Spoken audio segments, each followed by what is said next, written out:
Revelation chapter 13. So I want to remind us of something as we get into this. Chapter 13 is obviously a continuation of some of the things presented in chapter 12. And chapter 12, maybe more than any other chapter so far, kind of gives us an overall panoramic view of God's plan for this earth. It doesn't zero in on anything. In fact, it's not necessarily a timetable.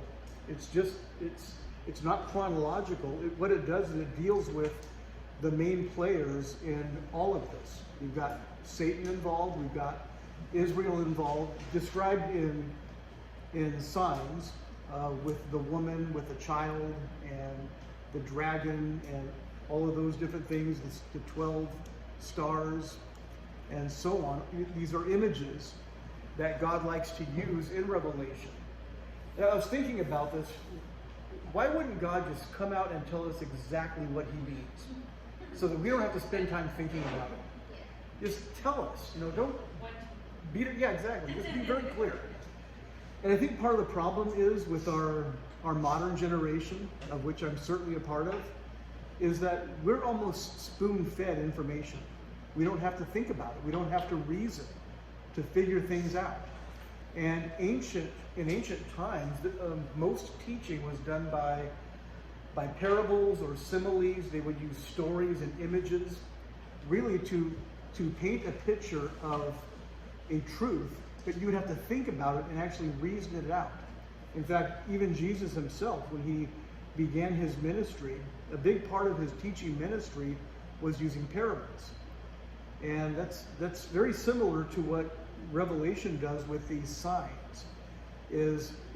I think God gives those that are his understanding, and I think a part of it is for us is to think about it, put everything in context with what we know about the scriptures, and pray about it. And try to come to some sort of an understanding of what this is all about. We know, for the most part, it's a revelation, or really the revelation of Jesus Christ and his coming. But there's so much here. In fact, even just, if we go back to chapter 1, very quick, just the first 2 verses.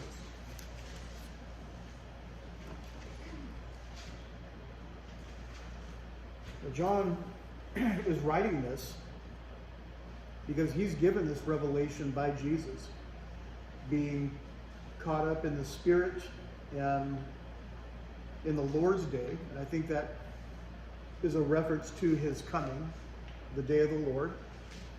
But verse 1 says, the revelation of Jesus Christ, which God gave unto him to show unto his servants things which must shortly come to pass. And he sent and signified it by his angels unto his servant John. Did you catch that? The revelation of Jesus Christ, which God gave unto him to show to his servants things which must shortly come to pass, and he sent and signified it by his angel unto his servant John. Now, word signified. Does New King James use any other word than signified? So signified? It means signs. Jesus used this. One example would be when he mentions in John chapter 3, as Moses lifted up the serpent in the wilderness, even so must the Son of Man be lifted up. He gives us a picture, a mental picture of the serpent in the wilderness. So in understanding that, we have to think about, well, okay, what was the purpose of that serpent being lifted up? Well, the people were bitten by a deadly snake, and the only way to live was to look at the serpent that Moses lifted up, and they would live when they looked at the serpent. So thinking about that, we see, okay, Jesus says, as that happened, so is this going to happen. Yeah. So in Revelation, with all of these images and signs being presented to us, it's what we're seeing. A lot of it has already come to pass, because we can see that in chapter 12. We know the woman with the child was Israel with the Messiah, and then Satan trying to stop that from happening. We talked about that last time. And then Israel facing persecution. We talked about that, but he didn't just come out and say it. He uses these signs. And then some of these are still prophetic. they're going to come to pass, and we don't know how that's going to play itself out yet. We don't know, exactly what's going to happen. And there's an interesting thing that's going to come up at the end of chapter 13, which we may or may not get to tonight, but it's something that people talk about all the time, and they have been for as long as I can remember, since I've been in the Lord's Word, and that is the mark of the beast. What exactly is that, and when is it going to come into play? Just a quick poll. Does anybody have any thoughts on what exactly the mark of the beast is? A microchip? I think it's gonna be like, some Implanted? sort of technology, advanced technology. And it's gonna have to be for our betterment. No, but I think it's something that they're gonna know. I'm taking the mark of the beast. They're gonna have to make a choice if they're gonna take it or not. Something that you That can't is erase. secret. Huh? Something that you can't erase. We know, so we'll make the decision not to take it. Could it really be that simple though? What do you mean? To say, no, I'm not gonna take it now, you see, you're starving, or you're gonna be able to. I'm gonna have a 30 years. Because so much of the Bible and Revelation is dealing with spiritual things. So, and honestly, I think that same thing, okay? But I'm starting to see it a little bit differently. And we'll talk about that, maybe not this evening, so we may have another whole month to dwell on this. Okay, so look, I think that it might not be an actual mark, but something that prevents us from succeeding as we go. Because you can't. Because it's right hand or forehead. That faces Hmm? something, So won't the number 666 have to be related to a chip? Not necessarily. It could be 999. No. I understand what you're saying, because Revelation, it's hard to know what's physical and what's spiritual. Yeah. So if on your forehead and your right hand, if that's something spiritual, what does that mean? Well, like the Does it Jews have that. necessarily mean that it's physical? We honestly don't know. It could be, I think it is, it's probably both. The Jews always had that well, on their right hand they had that prayer. I forgot what it's called. It's like a wrap that they have, and then they have it on the forehead too. What about somebody who's doesn't have their arms? The foot. Yeah, I still have your forehead. What if somebody doesn't have a head? So it's a choice though, right? You could either take it or not, right? Yeah. They can't trick you into taking it. No. See, the not if problem you're the certain. problem is, and I'm not saying that's all wrong, because I would tend to agree with all that. But that's all we've ever been taught. That's I mean, has anybody heard anything else than that? They used to think when Social Security numbers came out, barcodes came out. Oh yeah, that was big back in the early 80s. The driver's license with the number, and all of that can be leading up to that microchip, which I mean, it all makes sense. But that, again, that may be part of it. But I think when God marks, because I God, see what you're saying. what's that? I see where you're going. So when God says, don't touch those that have a mark of the Lord on their forehead. So it's like a spiritual mark, Yeah.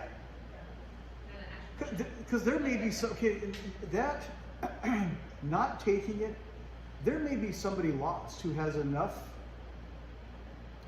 guts to take a stand against all of this and say, I'm not doing it. And just because they don't do it, that doesn't mean they're going to be saved. So, and a lot of it is tied to almost salvation. Like, well, the saved, they won't take it, the lost, they will. Or some will say the church won't take it, but everybody else will. There's all kinds of different ideas. Well, see, that's why my thought is the mask. Like, okay, you can't have service, you don't have a mask on. No mask, no service is the only sign of this.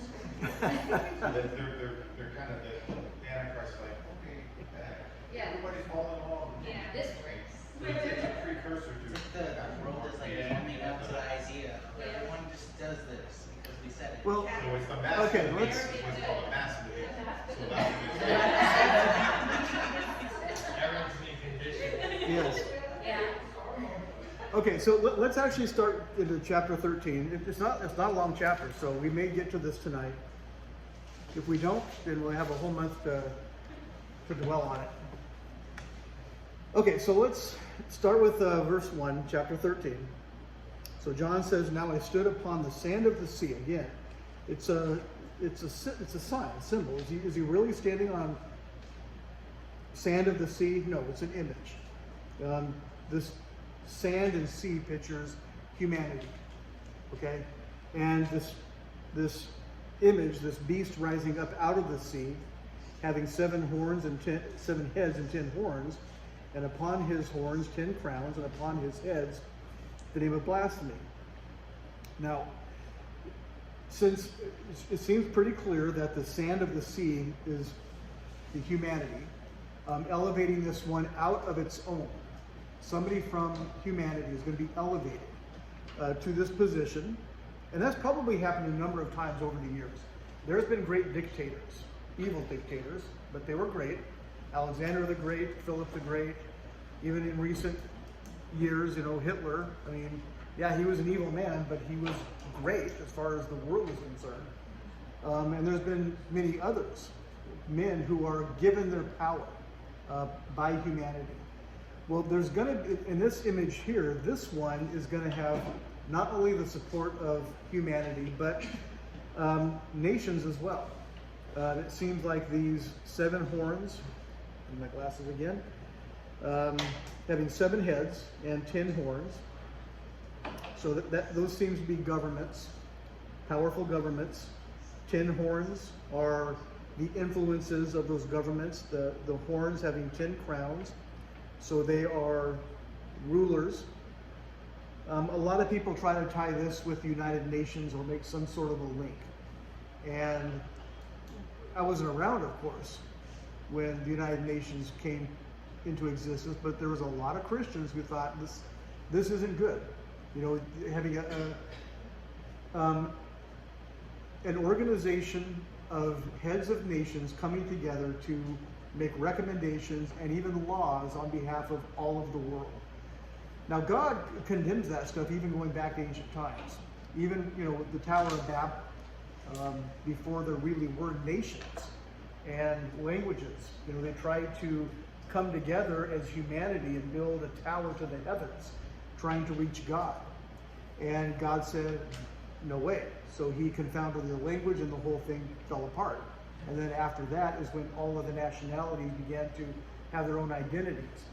And for thousands of years, there was this barrier between nations, nationalities, a language barrier and a cultural barrier. And that has been broken down over the years. And largely the church had a lot to do with that, because Jesus, when he sent his church, he sent them to all the nations of the world. And one of the gifts that he gave his church was the gift of languages, tongues, to be able to go to, as Jews, be able to go to Greece or other parts of the world and communicate in their language without ever having studied. And of course, with all of our technology today, this barrier is it's pretty much gone. Because even, if you're texting somebody or on Facebook, you can communicate with somebody on the other side of the world in a different language, and it automatically translates for you. They see it in their own language. So we've become one as a nation. So it makes sense that there is going to be somebody that the world is going to put its support behind and elevate to the highest position. But I think more than just one person, it's going to be an entire system, a system that unifies. The internet may have a big part of that. Computers may have a big part of that. This all may be part of what we see here as this beast.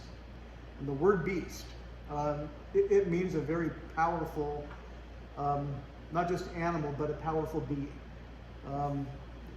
Some of the images that we saw earlier, I think we're going to see them tonight. Yeah. Lion and other beasts. The nations have always been compared with these types of things, these types of things we're familiar with.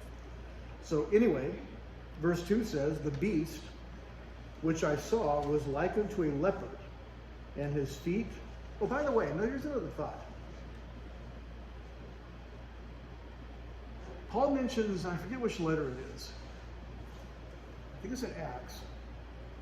But he mentions that he fought with beasts. And very typically, I think, we probably think of, okay, he was, fed to lions, like a lot of Christians were back in that day.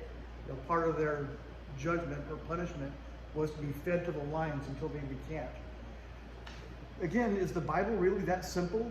Or is Paul talking about something on a more spiritual level? Beasts that are not of this earth. Job faced that. Brother Renee is going through that on Sunday mornings. Job faced an adversary that was not of this world and completely destroyed his life. And God didn't, in fact, God allowed it to happen to him. And Job had to try and figure things out. So Job himself battled with beasts, if you will. Not everything in the Bible is always of a physical nature. Okay? And I really think that when Paul is talking about that, and there's other examples as well, that it's talking about more of a spiritual nature. A lot of our battle, and we're going to get into some of that this evening, is more of a spiritual nature than it is a physical nature. So keep that in mind, because there's going to be some points coming up later on in this chapter. And I'll say this, because we often think about the coming persecution.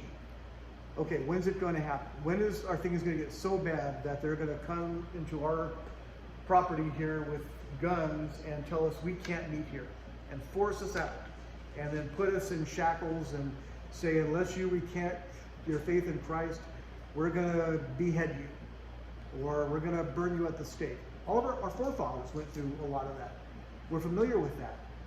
But is that all that there is? Is that the only way that Satan works?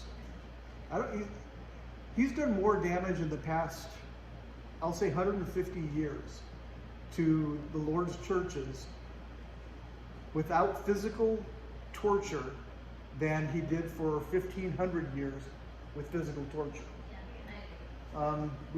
God's people become soft, very almost lethargic when it comes to really thinking spiritually. And Well, that's why a lot of these denominations came up with in the past 107 years. But we were so lax.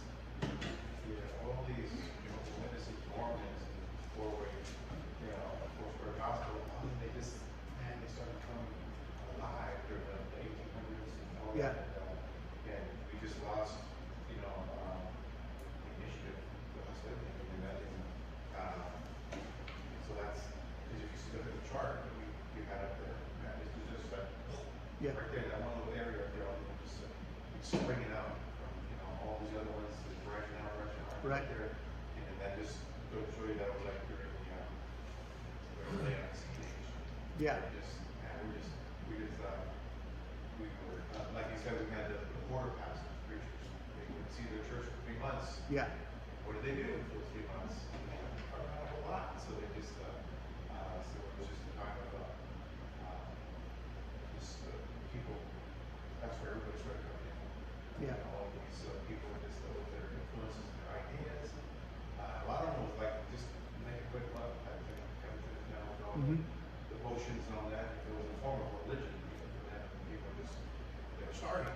right. It's as if the time before after the former year decided, I think it, we just haven't heard anything for so long. And so one thing they got another. So yeah, it's just that influx of just constant false religion, and it just stirred up a lot Yeah. in this country. Especially with like freedom of religion. And Yeah. the Right. freedom There's no- there's no real like persecution. Nobody stopped it if the government was It's like, right. It's not like in Europe or the Catholic, that's what it was. Yeah. Over here, do whatever you want. So that's exactly what I'm talking about. So with that being said, what is our battle then? It's a spiritual battle that we feel within ourselves. Yes. You know what I mean? It's not physical. We have to overcome within ourselves and do what the Lord says, because there is no opposition. The only opposition we have is ourselves. Yes. And Satan is, I don't know if he so much attacks us personally as he does with all of the other influences that are there that draws our mind and our heart away from the truth. So Satan's very smart. You know, he's no dummy for sure. So, okay, we're going to get to a lot of that as we go through this even further. So, the beast which I saw was like a leopard. So quick, and again, this is probably panoramic, looking at this beast as it's risen over the centuries and over the millenniums. Like unto a leopard, his feet, whereas the feet of a bear, so powerful, strength, quick. His mouth is that of a lion. I've never been in the jungle to hear a lion roar, but you know, when they roar, the jungle takes notice. They're called the king of the beasts for a reason, and a lot of it has to do with their roar and their sharp incisors, teeth. But the mouth of a lion, and the dragon gave him his power and his seat and great authority. And the him isn't necessarily a man. It could very well be this system that is empowered by mankind. Keep in mind, mankind wants to be God. And especially in recent generations, with God being taken out of almost everything in society, man is becoming God.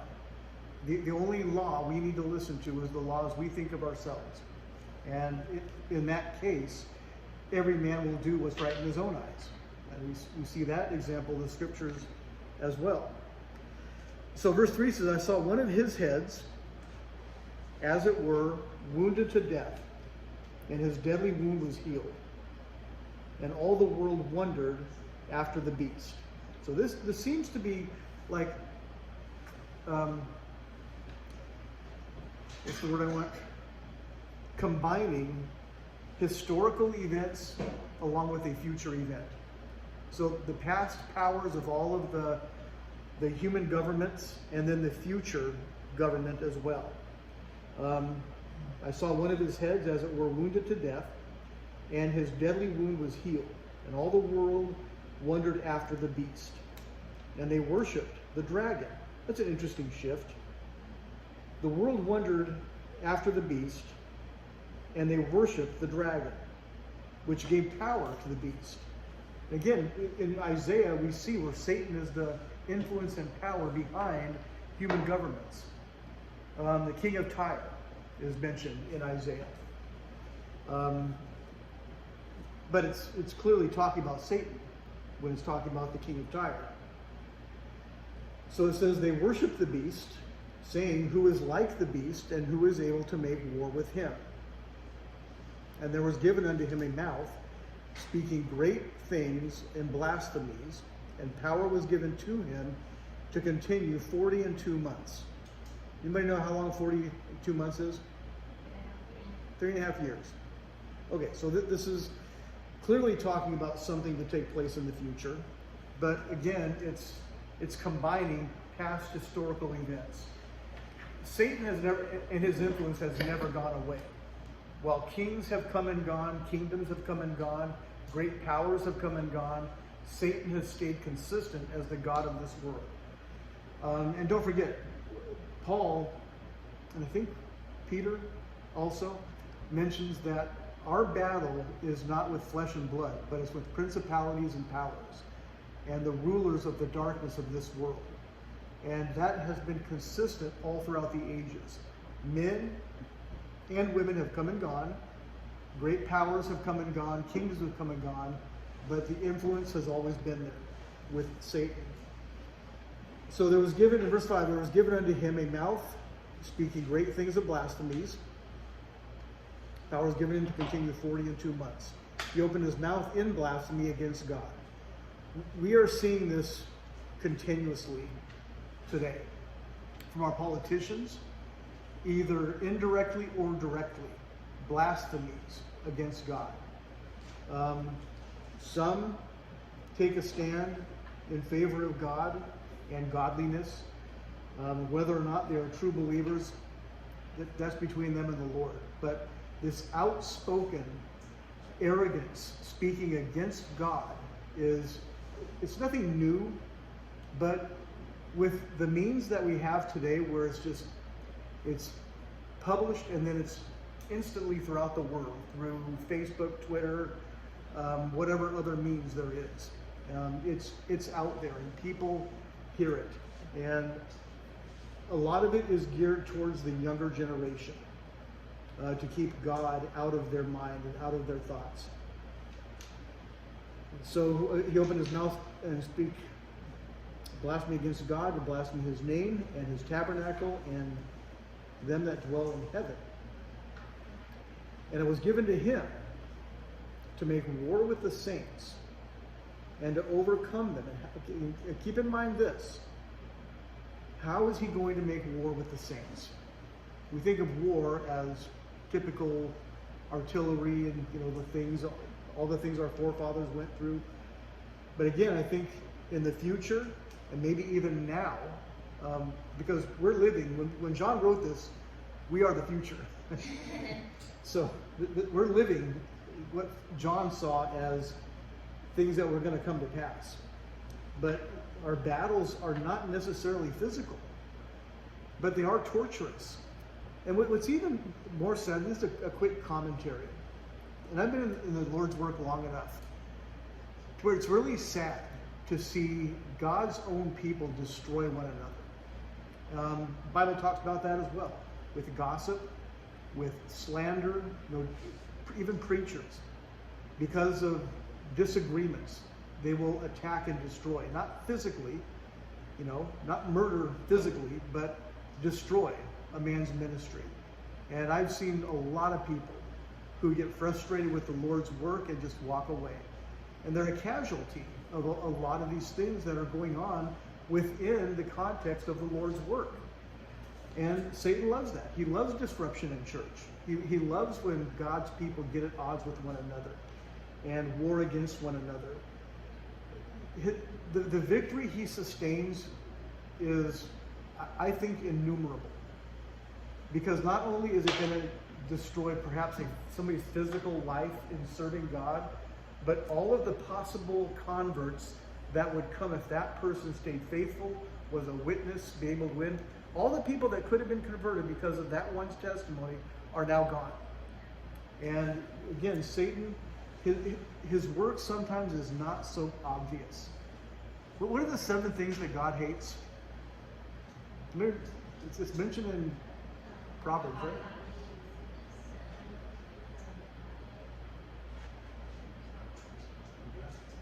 Somebody look that up and then let us know.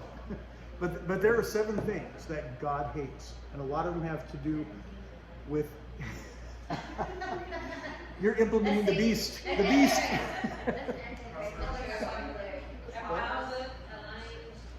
Proverbs 6? That sounds right. Yeah, it's Proverbs 6. A heart that devises wicked plans, feet that are swift and ready to evil, a false witness is speaks lies, and one who sows discord. Oh boy. One who sows discord. I've seen that happen. Yeah, those things, I mean, you don't see any bloodshed. You don't see the obvious signs of battle, but boy, are those things destructive. Yeah, you see the aftermath. Yes. Yeah. Yep. So again, in reading Revelation, I know there's a bloody history for God's people. The saints that have been destroyed, it was a physical, life-threatening and life-taking, torturous time. But Satan's changed his tactics. He changed his tactics. So I think, as we look at this going forward, I think we need to understand the playing field that we're playing on now. It's more of a spiritual playing field than it ever has been. So both good and bad. Okay, both good and bad for God's people. Okay, so he was given power to make war with the saints and to overcome them. And power was given him over all kindreds and tongues and nations. And all that dwell upon the earth shall worship him whose names are not written in the book of life of the Lamb, slain from the foundation of the world. This book seems to be one of 2 or 3 books. There's a book of life, which I believe all those who are saved are written in. There's another book I believe God has for covenant people. And this Lamb's book seems to be of that type of a book, from the foundation of the world. Some will try to use this to justify, what's the word?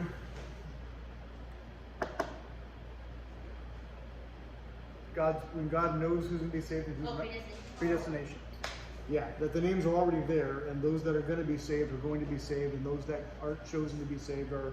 I don't believe that. I think there's always free will for man. Okay, so verse 9. If any man has an ear, let him hear. Jesus said that when he was talking about the parables, using signs and imagery to teach lessons. Now verse 10 says, he that leads or leadeth into captivity shall go into captivity, but he that kills with the sword must be killed with the sword. Here is the patience and the faith of the saints. And again, don't necessarily think of the sword as a physical sword. Keep in mind what we read in Ephesians chapter 6. I think we're familiar with it. But the armor of God. It's not a physical armor. It's the shield of faith, the helmet of salvation, the breastplate of righteousness. These aren't physical things. They're spiritual things. This is a spiritual battle that we're talking about, not a physical battle. Yes? I think it could be both, because Sure. the Lord was saying, when Peter cut off the ear, if you take Bibles are you'll die with us. Yeah. It's kind of the same meaning here. I think as Christians, if we do come persecutions on us, thrown in jail, and beheaded, whatever, I don't think we should fight. Right. All our examples shows no fighting. Oh, absolutely. So I don't think we're like, we take out your arsenal or something for us, I don't think. Well, and, people talk about losing our right to bear arms in our government today, and that's fine. I mean, I don't. Do you have a gun? Oh, yeah. I don't have a gun. Okay, so some people have guns. Okay. I think we can use weapons to defend our lives. Yes. Like a thief or I was just gonna say that. Or property or food or whatever, But they're coming because we're believers. That's Yeah. different. Yes. And after our Yes, I agree. Okay, I was just going to say that. That's my point. Yeah. So. I have a point. Huh? Our blades, the arms that we bear, our weapon is the word of God. Yeah, our sword is the word of God. That's So if somebody breaks into your home in the middle of the night, sit down for a minute. I have something to tell you. Give me your ear. Isn't that what Ricky did? Did he witness somebody? Who? Did he witness somebody who was at his doors, Tom or something like that? Remember Ricky? Have we ever witnessed anybody who's trying to kill us? Ricky who? Ricky from Mary. Oh, Remember? that's right. That guy that came to the door and he witnessed him. He said I would have witnessed. That's funny. If you die right now, you know where to go. Yes. Like, because you will die. Okay. You may kill me, and as soon as you do, I'm going to be with the Lord. Where will you be, though? I'm gonna shoot you. Where will you die? In 10 seconds. Do you really know where you're My brother's a police officer. He's into guns. And he had on his Facebook page today, I forget exactly what it said, but he goes, I will give no more warnings for those that break into my home because of the cost of ammunition. So I'm going to shoot you without giving you any warning. Just to save money or something like that. Okay, but you all get my point. I mean, this clearly is talking about more of a spiritual nature than it is a physical nature. So, okay, so he says at the close of that sentence, here is the patience and the faith of the saints. I beheld another beast coming up. Okay, now notice this. That last beast came up out of the sea. In verse 1. Okay? This one says comes up out of the earth.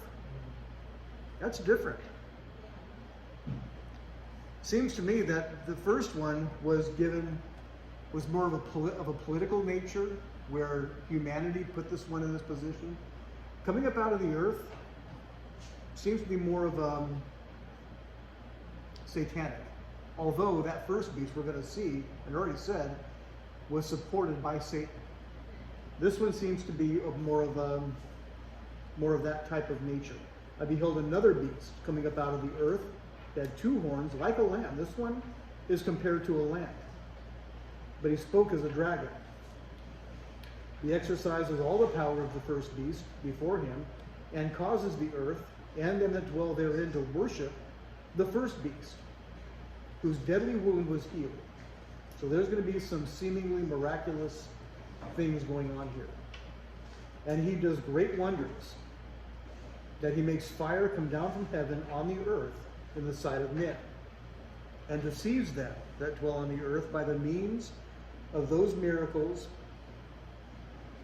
which he had power to do in the sight of the beast, saying to them that dwell on the earth that they should make an image. Listen to this. That they should make an image to the beast which had the wound, which had the wound by a sword and did live. So there's a lot about this that's confusing, obviously.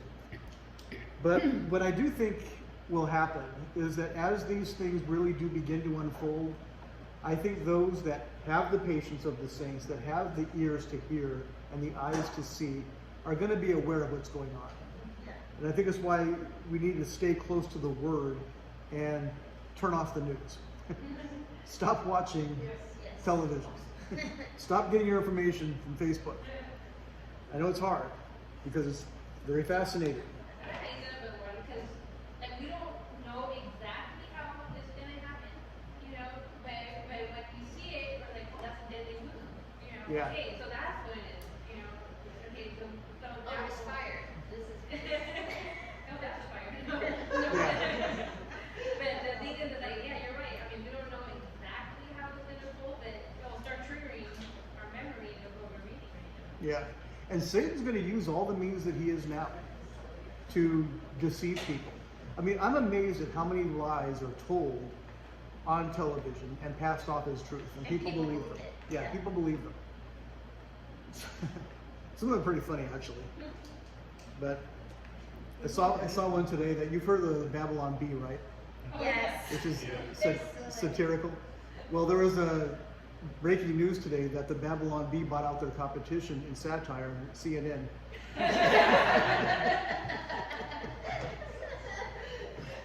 That's it. We make light of it, but it's sad that people, you know, it's incredible. Okay, let's get to this good stuff. I don't know how far we'll get with this, but so now it says he had power to give life unto the image of the beast. That's interesting. How do inanimate things, it's like an image, come to life? Technology does it all the time. They have a bleeding Mary with the eyes bloody coming out, and they all go worship. Wasn't there one with Artificial Thomas intelligence. What? Artificial Yeah. intelligence. Yep. Seems like it. I got people used to do all the way and the Savior, I don't know if the Virgin was to move, was a priest, Stefan, he was moving. There was a tunnel in the Yeah, Well, there's- What? What's it called when somebody bleeds from the palms? Yeah. There's a word for that. There's a movie about that. What? We're Stigma. stigmata.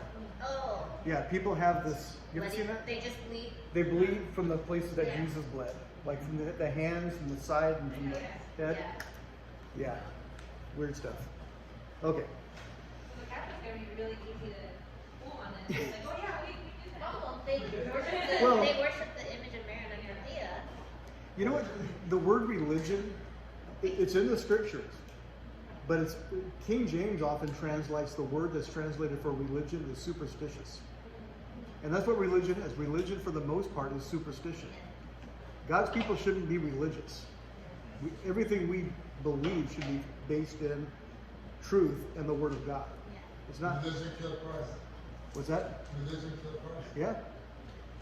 And that man did, exactly. Yeah. And that type of, yeah, that comes from man, the superstition. Yep.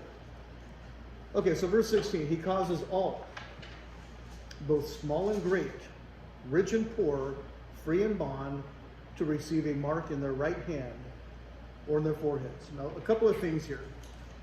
Sometimes the Bible, when it uses words such as all, it doesn't necessarily mean all. Usually it means many or most, and most will follow after this, but certainly not all are going to. Now, I'll interject this too, because at this point, according to those that believe in the pre-tribulation rapture, there's not going to be any saved people on the earth.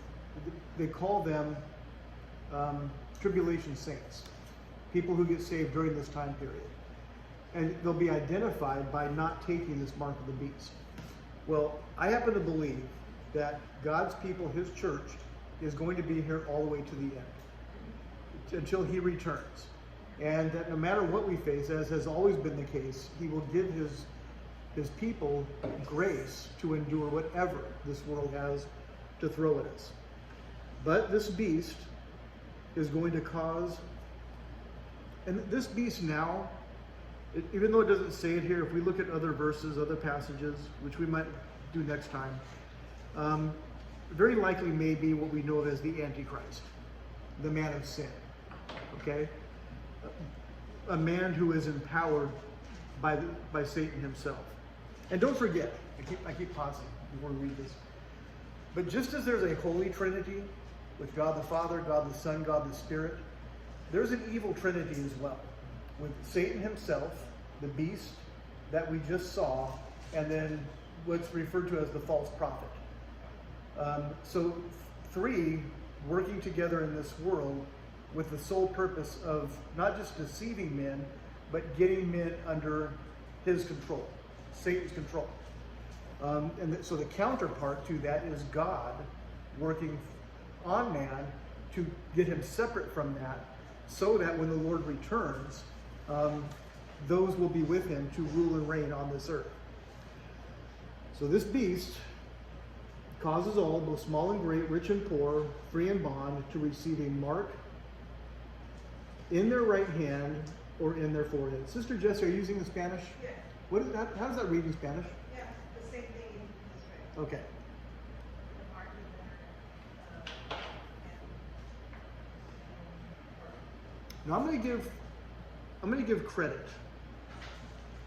I've never been comfortable with the physical mark necessarily, although you can't help but see the points of it. Okay, everything about the microchip, it makes perfect sense. It'll eliminate so much of what the problem is today with cash and identity. I mean, there's so much good, but is it really that simple? And the one I'm going to give credit to is Brother Dillard, who I didn't cheat, but I've been watching his videos on Revelation, on Revelation. And this is, I never quite put it the way that he put it, but it makes sense to me, that God has always worked through our mind and our actions. And those that accept the Lord with their mind and choose to follow him, it will play out in their actions. And those that are going to be just the opposite, they're going to fall for the workings of Satan. They're going to dedicate themselves to this lie, and it will be played out through their hands, the things that they do, their actions. So I don't know, that makes a lot of sense to me, because the Bible does deal with marks, not physical marks necessarily. Like, who are some men in the scriptures that had marks on them? Cain was one, right? I don't think he had a physical identifying mark on him. It was more of a mark in his character, his nature. And then the descendants of his who followed after that character and nature. So think about that. Again, I have to admit, it goes on to say that no man can buy or sell. save he that has the mark or the name of the beast or the number of his name. So here we have this number now, which is identified with this beast. And how is Satan going to gain control in this world? It's by becoming a man. Okay? And man, as far as God's order is concerned, we studied this in Hebrews a while back. But man is of a higher order than angels. Satan's an angel. He's the highest order of that angelic creation, but man's even higher. And I think that's what made him jealous when God created man, which is why he deceived man and took from Adam what God gave to him, which was this earth. So now, in order for Satan to have control over this earth, he has to work through man.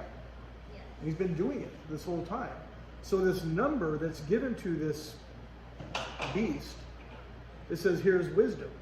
Let him that has understanding count the number of the beast, for it is the number of man. It is the number of man. And the number is 666. 666. God's number. And man is created in God's image, but we're not God. If God's number is 777. Okay? And if you're curious, as far as numerology is concerned, Christ's number, Jesus, is 888. Okay? But God is 777, which pictures the Trinity. Man is a Trinity also, but he's 666. One short of God. And yet man's desire is to be like God. And that's how Satan has always worked. So it's interesting how Revelation uses not only the imagery of these scenes in heaven with the beast and the angels and the stars, the signs, everything we see unfold, but even with the images of man himself and Satan controlling man. And as I look at what's going on in the world today, I see what's going on is not from man. It's not this. Man didn't devise this, and yet it's so as chaotic and unorganized as what's going on is. I guess I would call it organized chaos. Satan does that. Satan causes this kind of chaos, but it's global. That's what's amazing about it. And it happened overnight. There's no way any heads of state, leaders of governments could have got together and planned what is going on right now. That's why I think it's from Satan. And it's coming from so many different angles. Now, I said in recent times, I think Christ is going to be coming soon. And I believe that. We've been saying that for 2,000 years. But he's going to come. And the signs of global coming together, global authority, man having control of the world, taking God out of it, it's all adding up with what's going on in the scriptures. So I think we need to pay close attention. Does anybody have any other thoughts on the mark or the beast or anything, Sister Valerie? What's interesting is hear about the image that is causing to give life and everything, that those who won't worship the beast will be killed. So I'm always that always curious, like made me curious, like what is this, and is it gonna be? It's gonna be a global thing, like whereabouts is it? I think it's just gonna be. Well, I think it's gonna be right there in the temple, the Jewish temple. That's what I'm thinking. Because it says you'll be there and Trying to worship as God. yeah, as that. So, but We'll get to that next time with the abomination of desolation. We'll talk about that because it's mentioned in Matthew 24. It's mentioned in Thessalonians, and we'll talk about that because that's a big part. The building of the temple, the man of sin entering the temple and worshiping, being called God. And also, it's funny. Like I was listening to some Jewish. There were rabbis, and they were saying, "Well, we know why the Christians want the temple built, but that's not going to happen. That would never happen. We know that they think that a false person will come, and like we would ever allow anybody in our temple to do this." And I'm like, you don't understand. Like they just don't understand. But and also another thing that you're saying. I'm sorry, I'm having all these thoughts. But usually the point. That's usually the pattern that we see in the Bible. Things happening exponentially, like just suddenly.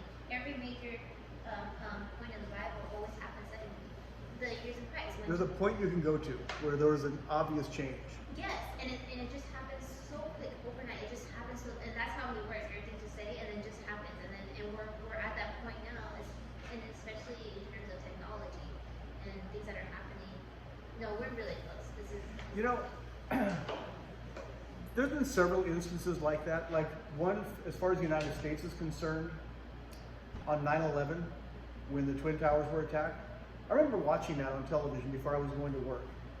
In fact, I was just walking out the door when they showed the first tower get hit, so I can't believe I have to watch this. And then all of a sudden, out of nowhere, the other plane goes into this, and I thought, this isn't normal.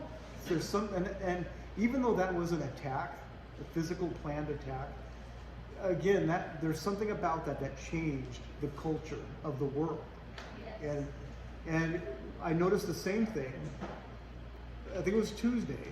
No, everything was shut down on Friday the 13th in March.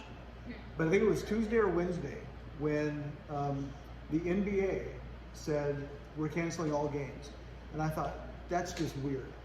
And then everybody followed suit, and then all of a sudden on Friday everything is shut down, and it's just that's just not normal. And Even not only that, but even the world, like in terms of natural disaster, like tsunamis that are happening more often. I mean, tsunami. If you look at like the history of the world, there hasn't been that many tsunamis. Just all of a sudden, all these tsunamis are starting coming at all these hurricanes. Well, I mean, it says increased earthquakes and everything. Of course, I mean things happen for quakes, but you just have to look at the world and just the things that are happening that you can just see it.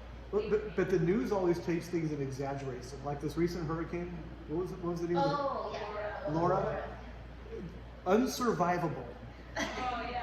I mean, they blew it totally out of proportion, and I'm thinking, this is not going to be even, sure, people died, that's always tragic. Yes. But it was not even as close to as bad as Yeah. they played it out to be. Did it reach category 4? Did it reach Yeah. that? Maybe for like half an hour. No, it was bad. It was a bad hurricane for sure. But to use words that the news, I mean, and the way that they said it, They love that. they emphasized. It's not news, it's just opinion now. Yeah. Yeah, exactly. Yeah. I was reading a rabbi. He was saying that the goal is to start building the temple 2021. Yes, I read that. You know, that's the goal. So my time period that is still intact. Same here. 2033 is the way I calculate it. Write that down. On a Wednesday. Wednesday night, yes. Wait, I haven't quite pinpointed the month yet. So. Well, Brother Stephen was thinking it's during the Feast of Trumpets, because that's the last week that they have the Passover. Oh. The Lord died at Passover, so that's the last week. So that's in September. Yeah. There's rabbis right now that's trying to teach all the nations about the Feast of Trumpets and everything. We need the nations to know about this. Did you read about that? Yeah. But I was also thinking this week with the convention on, how many Trumps sounded this week? I think there was 4 Trumps that sounded. So there was President Trump, Mrs. Trump, He was the last. Donald Trump, Ivanka Trump. That's 4. So we need 3 more Trumps. What's his youngest son's name? Jared. When Jared starts talking, then we need to pay attention. Oh, Barry. Oh, Eric's still too. Okay, 5 Trumps. It was funny. There's 2 Renee and left. I was joking around, like trying to guess who the Antichrist is, and we were like, "Oh, I bet it's Eric Kushner. I bet it's Jared Kushner." And then somebody wrote on my Facebook page. He goes, "I bet it's Jared Kushner." And he had all these pictures. Oh yeah. But in all the pictures, it was funny because Trump is in the forefront and he's in the background. Jared. He's like this. Like he like really this. doesn't look anymore. That Oh. Jedi face where he's controlling him. So, Yeah. like, which series was it where it showed a picture of the little kid, but then the shadow was Darth Vader? Star Wars? Yeah, Star Wars. Which one was it? The first one? Or the first episode? Yeah. But it showed the little kid, but then his shadow. Was their Darth movie Vader. poster or whatever. Oh. It shows little Anakin and his shadow from the sun is Darth Vader. Yeah. So, it forever. I know we joke about this, but I don't think it's going to be that simple. You were saying about how we're on a different spiritual playing field. It's interesting because I mean a lot of saved people don't even know that they're on a plane. Like they don't even, Oh, yeah. they're not even aware of the battle that's They're not paying happening. attention. There's a battle going on, and they don't even know. Like and people say there's an awesome misconception of the Bible being like an outdated book. It's an old book. I'm like, you have no idea how relevant this book is. Like, and I can't wait to see like things that are playing out, and they can. Oh, let me see the picture. Oh. It's like Baltimore. That's funny.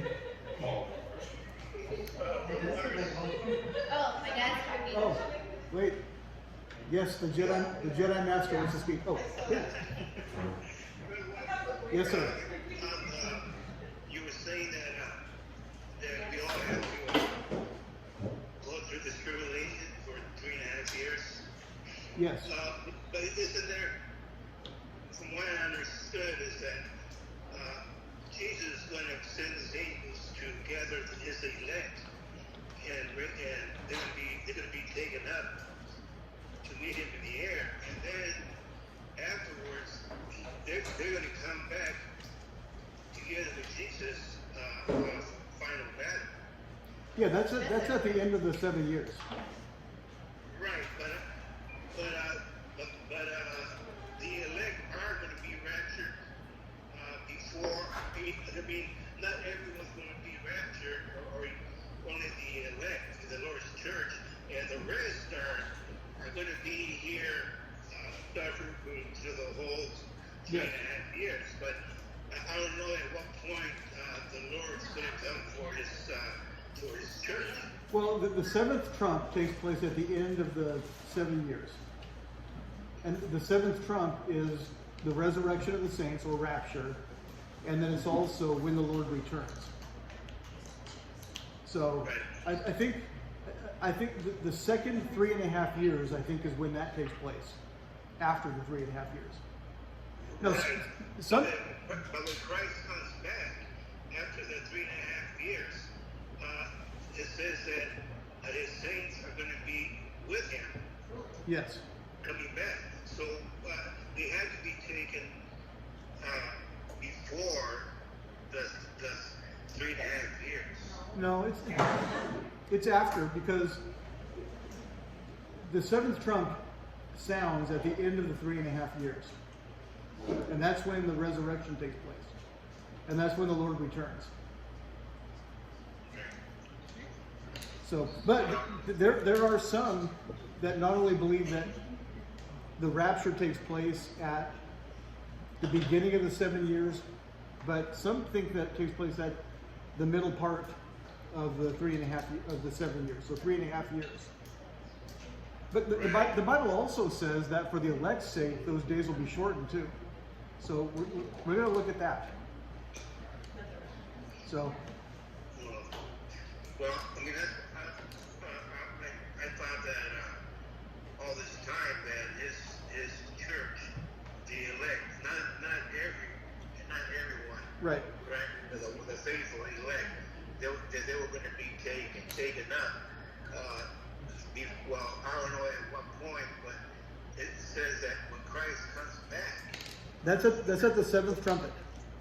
Yeah, it says the elect are going to be with him. Yes. Well, I think all of those events happen simultaneously. I think time, as far as we understand it, is going to change instantly. So all of those events, even though they might seem like they take place hours or days apart, it's going to happen instantly. Yeah. So I don't know. Okay. Yeah. Some things we'll have to wait and see. Yeah. Okay. Whatever the case is, I want to be there when it happens. Right. So, good points though. Anybody else have any thoughts? Because the rapture is one thing, and the raising of the dead is two different things. I think Well, there's two different events. Well, I think the rapture and resurrection are the same thing. The catching up. The Bible doesn't really use the word rapture. It would be the word catching away. It said it would be caught up. Caught up, and that's the resurrection. The dead in Christ. And he is on the Lord in the air. Yeah. So the order in 1 Corinthians 15 is the dead in Christ go first, as far as an order. Then those that are alive and remain are caught up together with them. Right. And then at that time, the Lord returns. Right. Well, the reason too that I'm thinking about when the Lord comes, He says He's going to gather the elect, and they're going to go with Him to reign with Him. Right. And then the rest that are not part of the bride, they are going to be left behind, and then afterwards, he's going to bring all the nations Right. for judgment. But the saints are going to be already in the kingdom. Yes, exactly. In fact, there's a verse, I thought we were going to read it, but it talks about Jesus standing on Zion. Did we read that? Standing on Zion with the saints, which is going to be Jerusalem. So he's coming back to Jerusalem, and the saints of all ages are going to be with him. So all the dead, and then those that are alive at that time are going to be caught up together with him. Right, but the nations throughout the world, there's going to be a lot of saved people. There are still going to be, Yeah. in different countries. Right. But the elect are already with him in the kingdom. Correct. Yeah, not all of the saved are going to be part of that first resurrection. Yeah, that's what I was trying to reference. Yeah. Yeah. Yeah. But I don't know. Like I said, I don't know at what point when that happens. Yeah. It's interesting trying to figure out the time. It's hard from Revelation because it's not a chronological book and it doesn't really speak in chronology. But if we look at 1 Thessalonians and Corinthians and even in Matthew 24, we can kind of piece it together and see when these things happen. Right. Okay. All right. Thank you. Thank you. What does ICE mean? There's ICE by his name. In case of emergency. Oh. So if something happens to you, then look at your eyes. Well, one more thing. Yes. I hope you guys save me some food. Yes. You like cold tacos? You didn't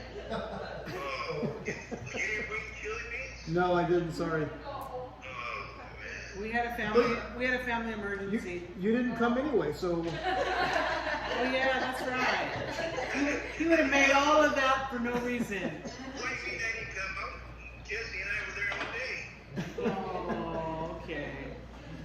all right. All right. Anyway, Thank you guys. all right, brother. Miss you tonight. Sister Dolores, you still there? Oh, there you are. Hello. Can you hear us? Can you hear us? Hello.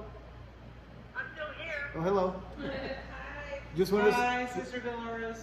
Hi, everybody. just wanted to say hello. Do you have any insight that would help us to understand? What's that? All right. Anybody have anything else? If not, we'll close in prayer. Anyway, give it some thought. It's a hard thing to understand, the mark of the beast. On the one hand, it seems so like it's obvious, but on the other hand, is it really that simple? Watch So, this. we'll see. We're like thinking of micro Like a scam. Maybe I'll say Mark. All right. Anything else? If not, I'm going to ask Brother Renee, if you don't mind, if you close us out in prayer. Lord, we thank you for this time of studying your word. Lord, we just appreciate these times, Lord, that we have. Take advantage of them, Lord, and just rejoice in them. We also ask that you watch over us during these times, these unusual times, Lord, that we're going through, and heart out and be a witness for you.